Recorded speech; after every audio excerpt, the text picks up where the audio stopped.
Hi everyone, welcome to the Thursday edition of Source 16 News. Thanks for joining us. I'm Eddie Owen. Well, our viewing area could see some severe weather this evening. For more on what we expect, here's meteorologist David Bryant with more. Dave?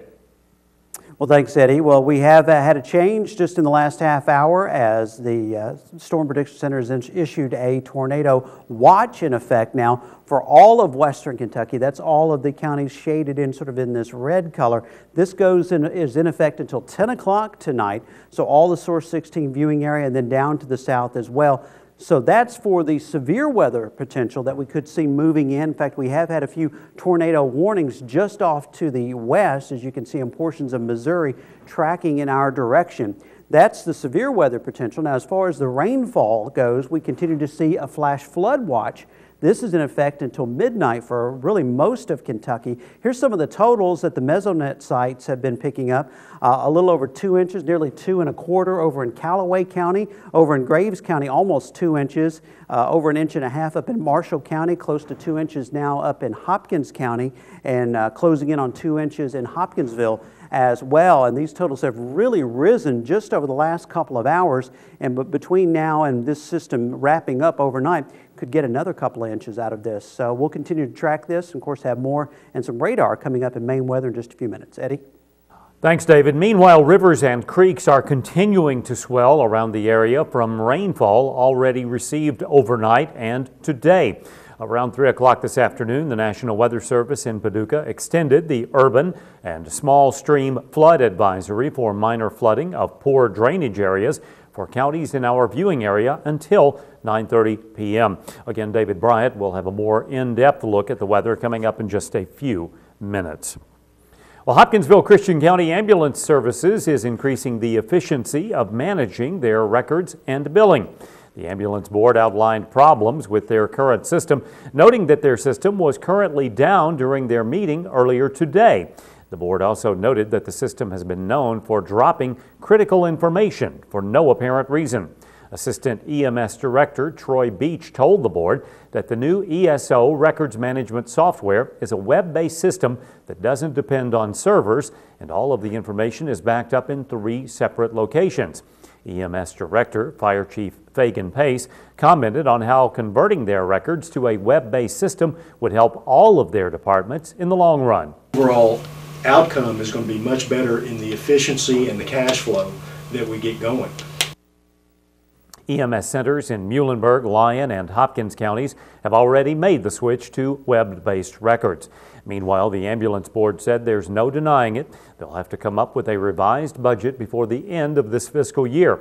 Unexpected additional labor reimbursements, higher gas prices, 2 new ambulances, and 4 fire department positions that must be filled by July are all factors the board will have to take into consideration with the revised budget. Additional ambulance trucks are needed due to increased run volume, going from 7 to 8 runs a day to over 33 since EMS took over convalescent runs after Jenny Stewart Medical Center canceled its contract with Yellow Ambulance. Well, the Christian County School Board met last night during a special called meeting to discuss Christian County High School's recently released audit report. According to Chairman Barry Cornelius, the board unanimously approved to have attorney Jack Lackey Jr.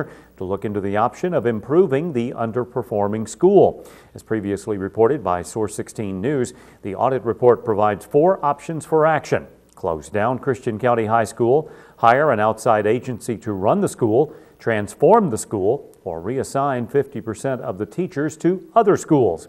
The district has 45 days to submit a plan. In other business, CCHS Principal Kathy Johnson went over the 6 deficiencies listed by Kentucky Department of Education Leadership Assessment Report with board members. Well, Lindsey Wilson College dedicated a new Western Kentucky regional office this afternoon. According to Regional Academic Director Martin Wesley, quote, "This regional office will allow us to better serve our students in this area. It will also allow us to expand our services to Fort Campbell soldiers and residents." In addition, Wesley said the office will serve as a free counseling clinic for Hopkinsville Community College students and area residents. He says the office features technologically advanced counseling labs that will allow professors to communicate with students and clients from remote locations. The office is located at 1910 South Virginia Street, Suite 105. Well, you've heard that home is where the heart is. And for one lucky local man, he's getting both, a new home and a new heart. Local officials, volunteers, and Hopkinsville Christian County Habitat for Humanity board members and others gathered yesterday afternoon at 1716 South Campbell Street for a monumental moment. It's a great day of rejoicing for several reasons. Number one, the long drought for Habitat is over. It's been 2 years since we built a landmark build, because this is house number 30 for Hopkinsville Christian County Habitat for Humanity. We rejoice because of the partnership that Hopkinsville Electric System is entered into with us. As a matter of fact, HES donated $35,000 for the Habitat home that will go to Trevin Bell, who left today for the University of Louisville Hospital, where he's #1 on the heart transplant waiting list in the state. Thank y'all for y'all prayers and everything. I try to get through the situation.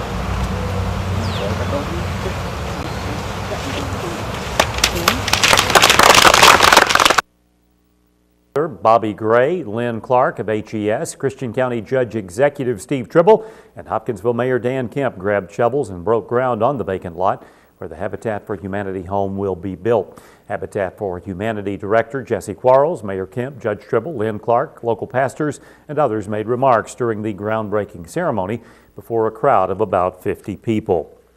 Well, the city of Oak Grove celebrated a new addition yesterday. City officials and residents attended the grand opening of the Colleen R. Ox Oak Grove Public Library. It was dedicated to former Oak Grove Mayor Colleen Ox and is located in the Oak Grove Community Center. Oak Grove City Librarian Mike Jones talked about how it will benefit Oak Grove residents. This area, or what this center provides, and I'm going to do, everything in my power to, help them get the most out of their lives, whether it's finding a job or just going on Facebook or coming in here, just to relax from, the rigors of the. The library has been 4 years in the making and was funded by the Oak Grove nickel tax. Clarksville police are asking for the public's assistance to identify a suspect in a robbery that occurred earlier this week. Spokesman Officer Jim Noel reports the robbery occurred Monday night around 9 o'clock at the House of Brews at 1920 Madison Street when a robber entered the business, pointed a shotgun at the clerk, and demanded money. According to the report, the robber then fled the store after receiving the money and then pointed the shotgun at a customer who pulled up outside the business. Officer Noel said the suspect is possibly a white male around 6 feet tall, thin build, and was wearing black pants, black hoodie, and black gloves. Anyone with information is asked to contact the TIPS line at 931-645-8477. Well, Hopkinsville police have been cracking down on excessive tint on windows of vehicles and have written over 100 citations in the past couple of months. So this Friday between 8 a.m. and 3 p.m., motorists with tinted car windows can bring the vehicles to the Hopkinsville Police Department to have your window tint checked by an officer using a tint meter to make sure the tint is under the legal limit. Now, if it is over the legal limit, the owner of the vehicle can have the tint removed on that day at the police department at no cost.